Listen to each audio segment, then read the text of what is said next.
बड़ी रसमयी चर्चा है। अभी तक तो अघासुर, बकासुर, पूतना, तृणावर्त, वत्सासुर, इनसे मिला भगवान को कष्ट देने वाला प्रयास, और भगवान ने इनको दिया परम पद। आज भगवान को सुख देने वाला चरित्र है, जिसमें परम रसदात्री श्री प्रियाजू और श्री लालजू का प्रथम मिलन है। बरसाने में श्री लाडलीजू और नंदगांव में श्री लालजू महाराज। अभी तक कुंवर कुंवर की देखा देखी नहीं हुई, नेत्रों में नेत्र नहीं मिले। परम रसमयी ये चर्चा महारस सिंधु में डूबे हुए रसिक शेखर, रसिक शिरोमणि श्री ध्रुवदास जी ने जो दिव्य लीला देखी वही गायन की। अपने लोग रसास्वादन करते हैं प्रिया प्रीतम के प्रेम रस की। ये महामहिम प्रथम मिलन लीला है, जिसमें प्रथम बार लाडलीजू को लालजू ने देखा और लालजू ने लाडलीजू को देखा। अभी तक तो जितने आए वो सब देखने लायक नहीं थे। प्रभु को कष्ट देने के, मारने के इरादे से आए, प्रभु ने करुणा करके उनको परम पद दिया। आज प्रभु को प्रेम विह्वल विकल कर देने वाली लीला है, जिसमें प्रथम दर्शन हमारी महारानी जी का श्री लालजू महाराज करते हैं। हित ध्रुवदास जी कहते हैं, जैसी प्रियाजू ने हमें लीला दिखाई और जैसी हमारी बुद्धि में आई, वैसी मैं सर्वप्रथम प्रथम मिलन लीला जो प्रिया प्रीतम की है उसका गान कर रहा हूं। इसका सुख वही ले सकेगा जिसको प्रियाजू से अपनापन है।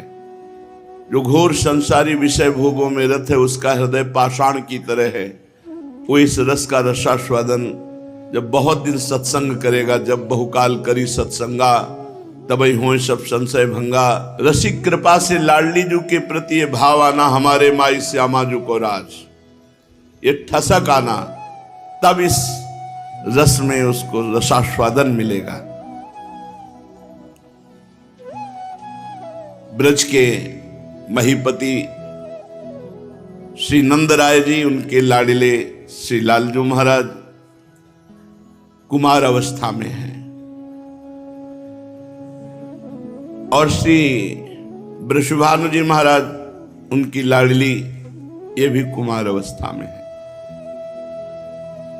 वैस किशोर, ये कौमारे नवसेल किल्प शिक्षादि दीक्षा रसा, ये कौमार अवस्था में किशोर अवस्था का आवेश हो जाता है इनमें। प्रीतिम काम अपि नाम मात्र जनत प्रोद्दाम रोमोद्गमाम। स्मरण मात्र से किशोर अवस्था का भाव और प्रेम की भारी उमंग, ये हमारे प्रिया प्रीतम है। इतने सुंदर लालजू हैं। एक दिन ललिता जी ने देखा कि अंग अंग सुंदर अति शोभन। ये महासुंदर सुंदरता के समुद्र लालजू, अगर इनको प्रियाजू एक बार देखें, और सुंदरता की सीमा सी प्रियाजू, इनको एक बार लालजू देखें।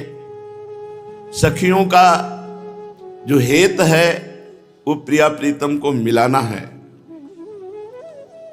कैसी सुंदरता लालजू की है, ऐसी अवस्था, ऐसा रूप, करोड़ों कामदेव जिनके चरणों में मूर्छित होकर गिर जाएं, ऐसी सुंदरता लालजू की है। सुंदरता के समुद्र है। इतने सुंदर हैं कि मणि स्तंभ में अपनी रूप माधुरी देख करके लट्टू हो जाते हैं और कहते हैं कि मैं तुम्हें माखन खवाऊंगा, तुम मेरे दोस्त बन जाओगे। तो वो भी ऐसे माखन देते और वो भी कुछ कह रहे, क्योंकि मणिखम्भ में ज्यों का त्यों प्रतिबिंब, मैया देख देख कर निहाल। स्वमन मन मोहन, इनका मन खुद मोहित हो जाता है, इतने सुंदर हैं। प्रभु अपनी रूप माधुरी देख करके लट्टू हो जाते हैं। स्वमन मन मोहन, मुनि मन मोहन, विश्व मन मोहन, मदन मन मोहन। सखी ने देखा सोचा एक बार प्रियाजू इस रूप को देखें और एक बार ये हमारी लाडली जू को देखें। कैसी लाडली दू, ऐसा प्रियाजू का रूप, रोम रोम से सुंदरता टपक रही है। ध्रुवदास जी कहते हैं, कहा कहो अगर एक जीव में सामर्थ होती तो वर्णन कर पाता। करोड़ों जिभ्या रोम रोम में हो, कोटि कोटि रसना जो रोम रोम प्रति होए, प्यारी जू के रूप को न प्रमाण कहो जाते है। अति ही अगाध सिंधु पार नहीं पावे को, छूटी बुद्धि सीप मांझ कैसे कैसे समात है। मेरी बुद्धि तो सीप है, प्रियाजू को रूप अपार प्रेम समुद्र है, कैसे समा सकता है। यदि एक एक रोम में करोड़ करोड़ जिव्याओं तो भी वर्णन नहीं कर सकते। हरिवंश महाप्रभु कहते हैं, स्वामिनी जू के रूप का वर्णन करना चाहते हैं, कहते देखो माई सुंदरता की सीमा। कैसी सुंदर है कि जो ब्रज युवती जन है वो एक इतनी सुंदर है कि करोड़ों लक्ष्मियों के सौंदर्य को हतप्रभ करके उनको आश्चर्यचकित करके मूर्छित कर दे। लक्ष्मी कोटि विलक्ष लक्षण लीला किशोरी सतई राधाध्यम ब्रजमंडले मधुरम राधाभिधानम परम।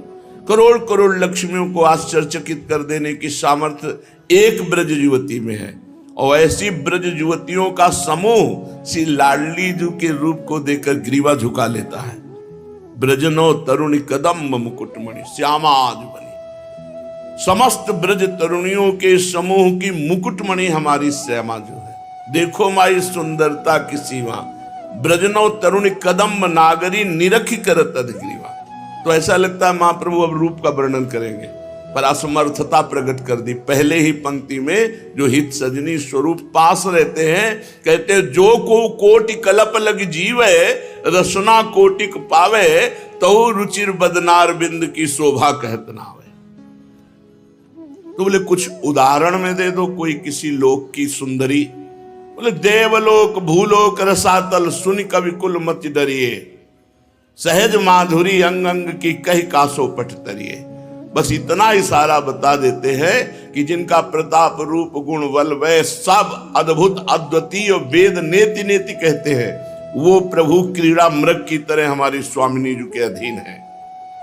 स्वामी हरिदास जी महाराज कहते हैं, यह कौन बात जो अबही और अबही और अबही और पाछे न सुनी अबहू हूं आगे हूं न होई है, ये गति अद्भुत रूप की और है।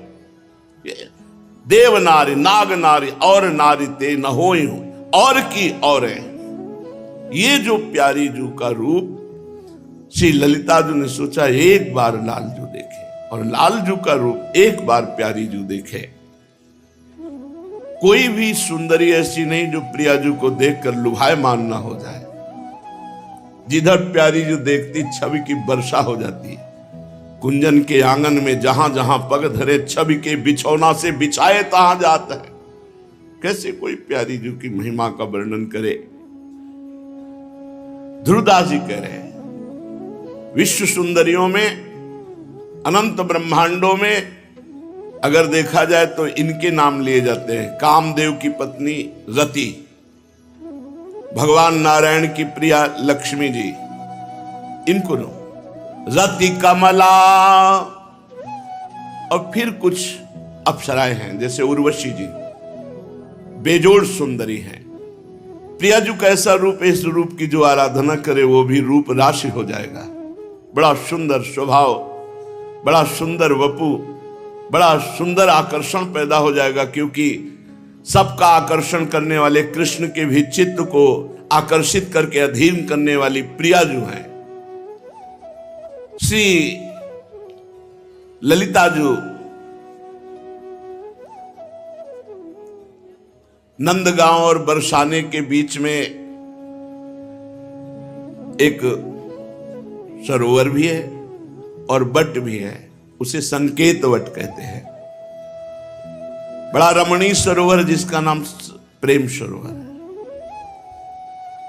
उस सुंदर वनस्थली रमणीय भूमि पर जूही, मालती, विविध प्रकार की लताएं वृक्षों का आलिंगन किए हुए पुष्पान्वित है, खिली हुई है।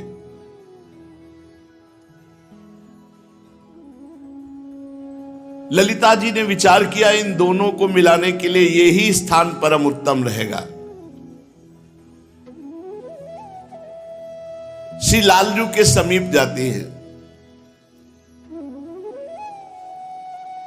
लालजू नंद भवन में थे, इशारे से बुलाया, नजदीक आए और प्रियाजू के रूप का वर्णन किया। जब लालजू को प्रियाजू का साक्षात्कार सखी की कृपा के बिना नहीं हो सकता, तो किसी जीव को कैसे हो सकता है? जब ईश्वर को प्रियाजू का साक्षात्कार सखी की कृपा, प्रियाजू का रूप वर्णन किया, लालजू रूप सुन के ही विकल हो गए। मानो पूर्व की जो प्रेम वृत्ति है वो सखी ने जागृत कर दी। सखी के चरणों में पड़ते हैं। जो रूप बताया ये दर्शन करने को कैसे मिलेगा? उन्होंने कहा हमारी प्रियाजू प्रेम सरोवर में है, हम सब सखियों के साथ कभी कभी खेलने आया करती है। यदि आपको दर्शन करना है तो आइए। कहां दर्शन होंगे? प्रेम सरोवर में। प्रियाजू का दर्शन प्रेम सरोवर में होता है। जब तक हृदय प्रेम सरोवर नहीं बनता, प्रेम का प्रादुर्भाव नहीं होता, तब तक प्रियाजू को कोई नहीं देख सकता। सांद्रानंद घन प्रेम मूर्ति किशोरी, प्रीतिरिव मूर्तिमती रस सिंधो, सार संपदी विमला। प्रेम समुद्र का सार श्री लाडली जी महाराज है। बहुत ही करुणामयी अलबेली सरकार, सब सुखों की वर्षा करने वाली। ललिता सखी की किशोरी जी की बात सुनकर नंद नंदन के हृदय में अत्यंत प्रेम उदय हुआ। प्रेम कैसे उदय होता है? प्रियाजू की बात सुनकर, प्रियाजू का नाम रटकर। राधा नाम सुधा रसम रसी तुम, जिह्वास्त में विभला। राधा राधा राधा। कल एक भगत जी आए, वो कह रहे थे 2 वर्ष से मैं सत्संग सुन रहा हूं तो जीवन का सार लगा तो राधा नाम पकड़ लिया। होगी कोई उनकी ऐसी परेशानी हृदय में। बोले वो परेशानी निवृत्ति हुई, लेकिन शरीर की एक परेशानी थी जिसमें ऑपरेशन में जाना था। बस हमने पुकारा राधा राधा राधा, तो बोले पता नहीं आप विश्वास करोगे कि नहीं करोगे।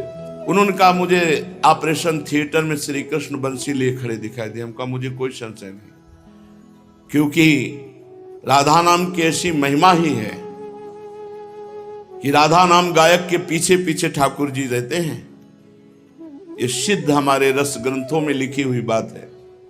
हम कहा हमें कोई, उनके आंखों में आंसू थे। वो कह रहे थे कोई विश्वास माने न माने, ये जो हम आपसे बताने आए हैं ये हम श्री जी से प्रार्थना करके बताने आए। बहुत विनय किया कि लाडली जी यदि हमारा सत्य राधा नाम में प्रेम है तो मुझे बाबा से मिला दो।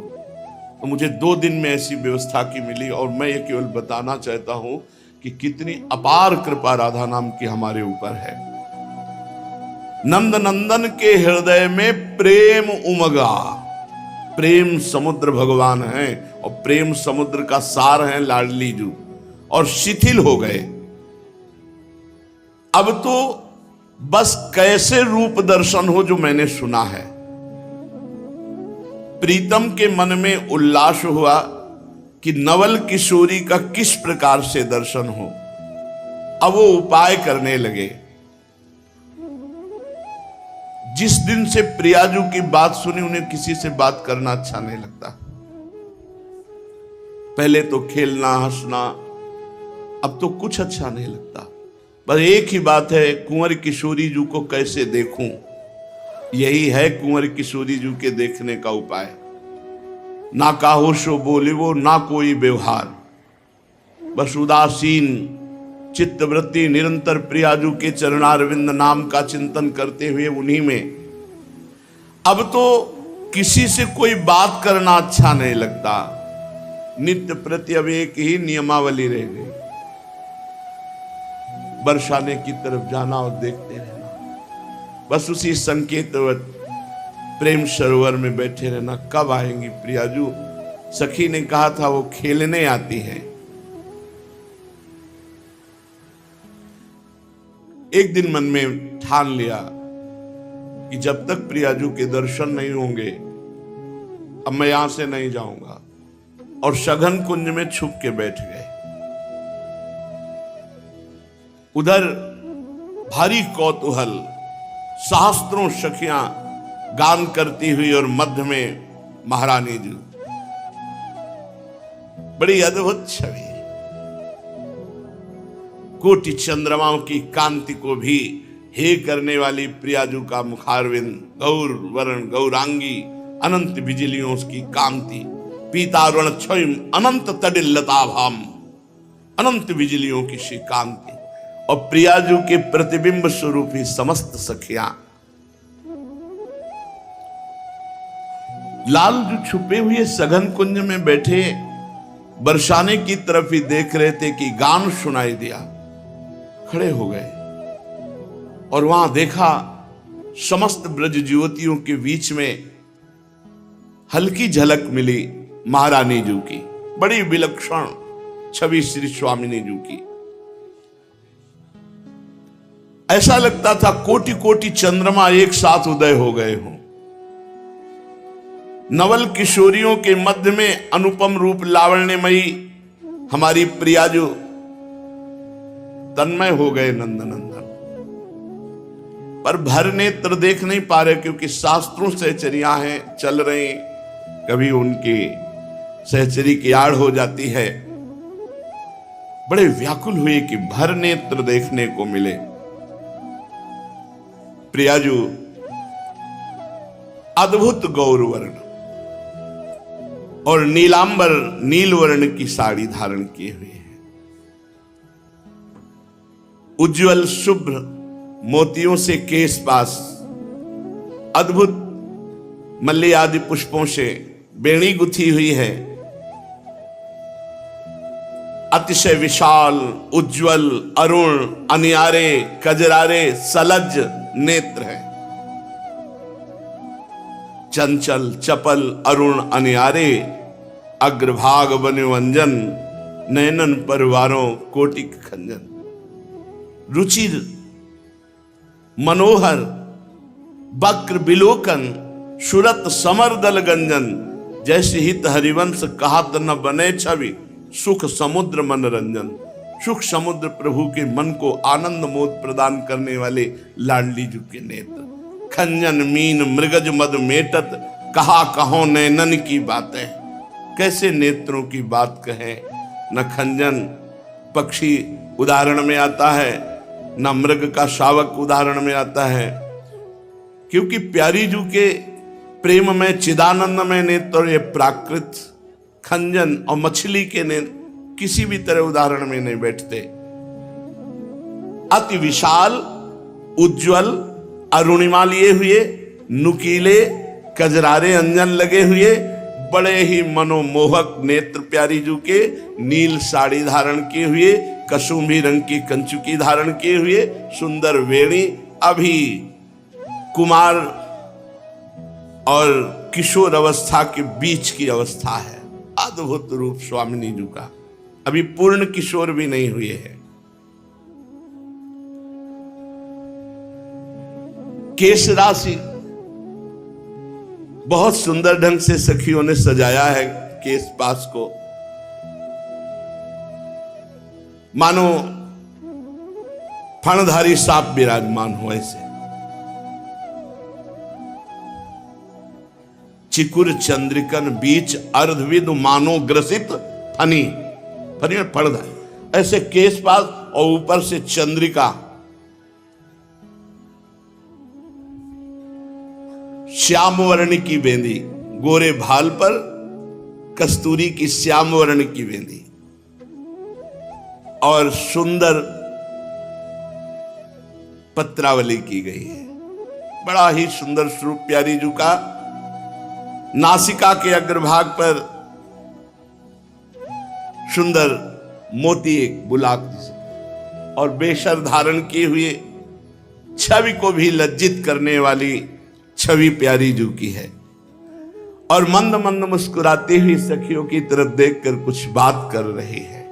जब मुस्कुराती है तो दंत पंक्तावली अपूर्व चमक रही है, लालिमा लिए हुए अधरों की, तो मुखमंडल पर अलकावली,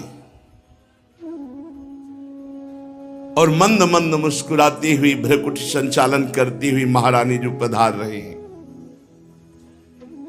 नवल किशोरी जी का ये रूप कोई बनाया हुआ नहीं कि सजाया है तो इसलिए सुंदर है। सुभग सुंदरी सहज सिंगार।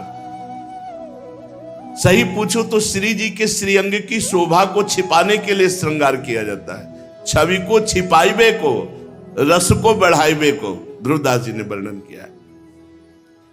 किसी नवयुवती का जब आभूषणों से श्रृंगार होता है तो आभूषणों से शोभा बढ़ती है, पर हमारी महारानी जी को आभूषण शोभा ढकने के लिए पहनाए जाते हैं।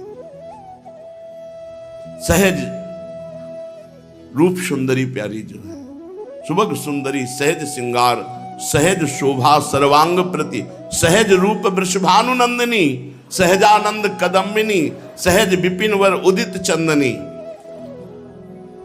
स्वाभाविक सहज नव नव रूप लावण्य अभी और अभी और अभी और ऐसे बढ़ रहा है। ऐसा विलक्षण रूप और ऐसी ही विलक्षण सहचर्या सुंदरता की सीमा श्री स्वामिनी जी के साथ कैसा हितजू महाराज कह रहे, लक्ष्मी कोट विलक्ष लक्षण लसल लीला किशोरी सतई। श्री स्वामिनी जी की सहचर्या ऐसे कि सैकड़ों लक्ष्मियों को आश्चर्यचकित करके मूर्छित कर दे, इतनी सुंदर। अब वहां सब संकेत वट में पहुंची और आज हुआ कि कौन सा खेल खेला जाए। ललिता जी ने कहा आज छुपा छुपी का खेल खेला जाए। आज लाडली जो छुपेंगी और हम सब ढूंढेंगे उन्हें, और जो खोज में पकड़ लेगा तो फिर लाडली जो ढूंढेंगे, हम सब छुपेंगे। ऐसा क्रीड़ा प्रारंभ हुई। श्री लाडली जी महाराज छिपने के लिए उसी कुंज में जा रहे हैं जहां लालजू महाराज बैठे थे। अव्यक्त आकर्षण, जहां श्री जी के दर्शन करने के लिए लालजू महाराज छुपे बैठे थे, वहीं लाडली जी छुपने के लिए जा रही। और लाडली जी जे ही छुपने गई, अचानक दृष्टि पड़ी कमल नयन अरविंदाक्ष, कोटि कोटि काम जिनकी रूप को देख करके धर्षित हो जाए, मूर्छित हो जाए, ऐसे श्याम सुंदर। अरे श्याम सुंदर ऐसे क्या समझते हो? गोरी प्रिया जो चकोरी की भांति उनके मुख चंद्र का पान करती रहती। थे कहत चहत प्रीतम दिशि, बदन चंद्र मनो त्रसित चकोरी। अचानक नेत्रों पे नेत्र मिले, मानो जन्म जन्म के बिछड़े हुए मिले। प्रथम मिलन है, प्रथम दृष्टि लाडली जू की लालजू पर, लालजू की लाडली जू पर। इतना प्रभाव पड़ा दोनों के नेत्रों का परस्पर, लालजू सहम गए और लाडली जू ने नीलांबर ऐसे कर दिया। लालजू तो रूप नेत्र पड़ते ही लालजू के हृदय में अपार प्रेम उदय हुआ। पिय मनो मीन पर्यो छवि जाला। प्रियाजू का रूप मानो जाल है और लालजू का मन मानो मछली, मछली जैसे जाल में फंस गई, ऐसे लालजू का मन प्रियाजू के रूप। एक पल भर का दर्शन हुआ, प्यारी जू ने नीलांबर की ओट कर ली। अब तो लालजू व्याकुल हो गए। प्रियाजू को देखते ही लालजू के हृदय में ऐसा प्रेम उमड़ा कि सच्चिदानंद बपू लालजू उस प्रेम को संभाल नहीं पाए, विचकित हो गए, विकल हो गए और मूर्छित हो गए। उसी समय तब ही लाल गिरे धर्माई, भूमि पर गिर गए। तो प्रियाजू ने ऐसे देखा, देखो कैसे प्रियाजू को देखकर कोई सह सकता है। इसीलिए जो गुरु मंत्र मिलता है निज मंत्र, वो इतनी सामर्थ्य पैदा करता है हृदय में कि इस प्रेम को सह जाए। सोचो, प्रिया और लाल दोनों के रूपों का पान करती हुई सहचरिया सेवा में कितनी बड़ी सामर्थ्य है। जहां प्रथम दर्शन में लाल जो मूर्छित हो गए, रूप सिंधु में मन पर्यो, धरत नैन दो नीर, डगमगाई धरनी परे, रही न सुधी जो शरीर। लालजू बैठे थे, जब प्रियाजू छुपने गई तो जो ही रूप देखा एकदम खड़े हो गए। और रूप देखते प्रियाजू ने नीलांबर की ओट की रूप देखते ही कंपायमान, ये प्रेम का लक्षण, शरीर में कंपायमान हुआ, विकलता बढ़ी और गिर पड़े। और ये प्रियाजू ने नीलांबर की ओट से देखा। अब तो अति करुणा समुद्र लाडली जू देखा, बस सकुच गई और कदम आगे बढ़ा दिए।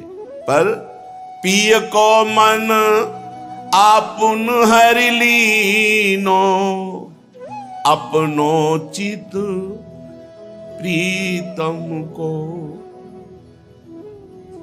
दीनो। लालजू का मन प्रियाजू के, प्रियाजू का मन लालजू की। अब श्री लाडली जू के कदम अपने आप सकुच व सखियों की तरफ बढ़ने लगे। सखियों ने कहा कि आप छुपने गई थी और आप छुपी नहीं, आ गई। कुछ नहीं बोली, बस इशारा किया, चलो मुझे खेल नहीं खेलना। महारानी जू का आदेश, समस्त सखियां, बस लाडली जू के नेत्रों से अश्रु बह रहे। सखियों को लग रहा है ऐसा क्या हो गया। लालजू तो वहां मूर्छित पड़े हैं। नयनों में प्रीतम की रूप माधुरी, देह विस्मृत बस सखियों के साथ वृषभानु भवन में जा रहे हैं।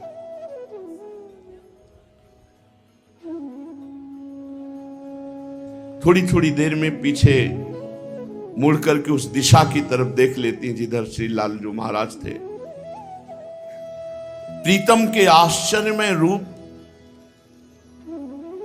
श्री वृषभानुनंदिनी अपने आप को भूली हुई, बस वही चिंतन कर रहे कि वो देख करके गिर गए, मूर्छित हो गए, कौन उनको संभालेगा। बस अंदर बड़ी पीड़ा हुई। लाडली जो ना किसी से बात करती है, अब ना कोई खेल की बात करती है, ना कोई हंसी, ना कोई खान पान। और ये बात किसी को पता नहीं कि घटना क्या घट गई, जो खेल पर रुचि खत्म हो गई, वापस आ गई और ऐसी उदासी छा गई। विलक्षण दशा महारानी जी की। अब सहचरियां हिम्मत नहीं कि कोई पूछ सके महारानी जो है, पर तिरछी दृष्टि से देखती कि हमारी स्वामिनी को क्या हो गया। ना हमसे बात करती, ना हंसती, बस गंभीर मुद्रा। इधर श्री लालजू महाराज कुछ देर में जब चेतना आई तो बस हा लाडली जो, ऐसा ही है रूप, हा प्रियाजू, फिर शिथिल हो जाते हैं। 4 घड़ी, 24 मिनट को 1 घड़ी कहते हैं। 4 घड़ी कितना, 24 दूनी 48, 96 मिनट, मतलब 1 घंटा 36 मिनट। लालजू बेहोश रहे, मूर्छित रहे। ऐसी आनंद की उमगन कि लालजू को मूर्छित कर दिया प्रिया रूप ने। फिर सचेत हुए, सावधान हुए। अब उपाय सोचा कि पुनः दर्शन कैसे होंगे, क्योंकि अब मैं दर्शन के बिना जी नहीं सकता। तो प्रभु मना रहे कि मुझे वो सखी मिल जाए जिसने रूप बताया था प्रियाजू का, और जिसने स्थान बताया था कि यहां प्रियाजू के दर्शन होंगे। मेरे प्राणों का हरण करके नवल किशोरी जू तो चली गई, अब उनके दर्शन के बिना मेरा जीवन, मतलब लाल जू कह रहे, प्रभु कह रहे। प्रीतम सोचने लगे कि जिस सहचरी ने मुझे नवल किशोरी प्रियाजू के रूप का वर्णन किया था, वो एक बार मिल जाए, मुझे जिला लेगी अगर वो एक बार मिल गई। प्रियाजू के मिलन का एक ही उपाय, सहचरी मिल जाए। उस सखी ने जो नवल किशोरी के रूप का वर्णन किया था, जैसा वर्णन किया था उससे 100 गुना अधिक हमने देखा। रसिक प्रीतम बारंबार उस सखी के चरणों की वंदना करते हैं, याद करते हैं कि वो दर्शन दे दे, सखी दर्शन दे दे तो प्रियाजू से मिला देगी। अब इतना विरह लालजू को प्रकट हुआ कि सखाओं से उदास, अब मैया का श्रृंगार करना उनको अच्छा नहीं लगता, मैया का भोग प्रदान करना उनको अच्छा नहीं लगता। हृदय में ऐसा प्रेम का बार बार प्रहार कि लंबी श्वास भरते और हा प्रियाजू। ये रूप का चमत्कार हमारी महारानी जू का। क्षण क्षण में वो विकल हो जाते, जल विहीन कमल की भांति मुरझाने लगे श्री लालजू महाराज। भोजन, जलपान, श्रृंगार सब अप्रिय हो गया।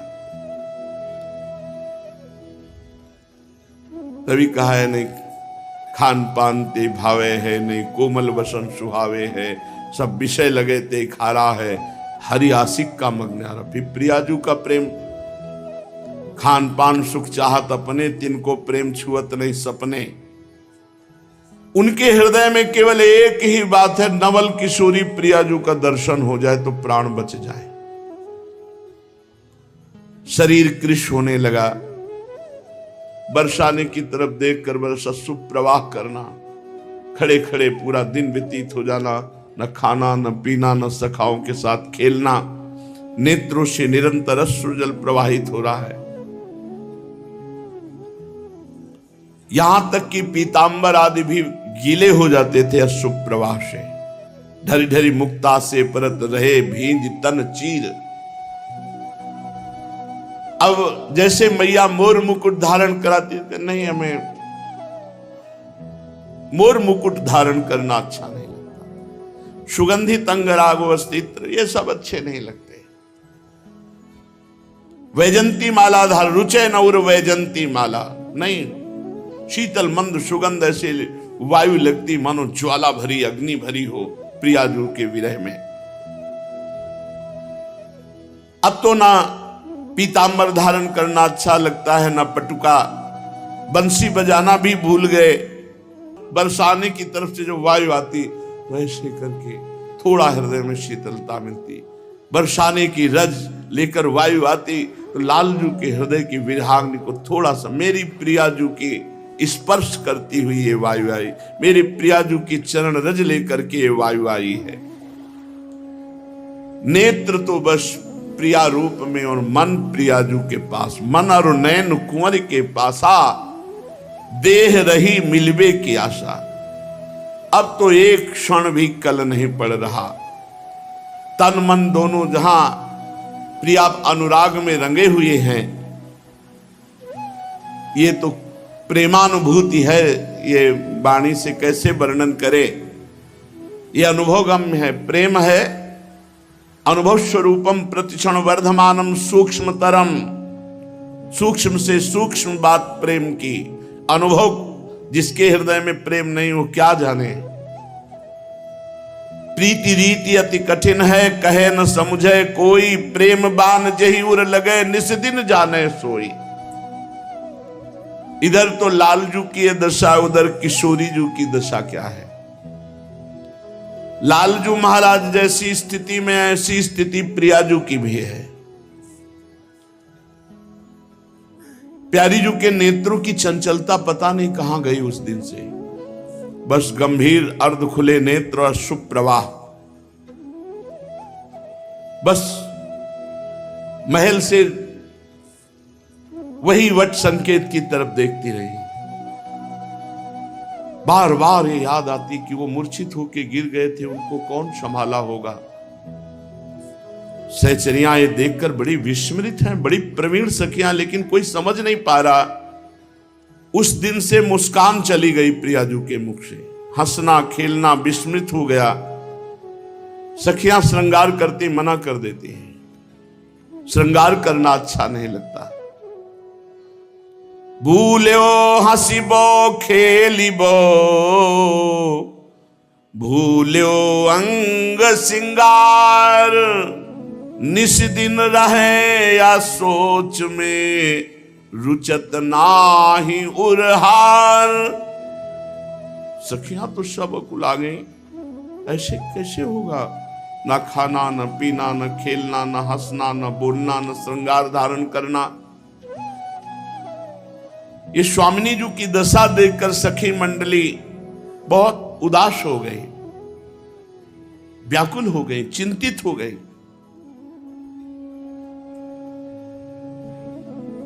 एक दिन प्रधान सखियां श्री जी से एकांत में मिली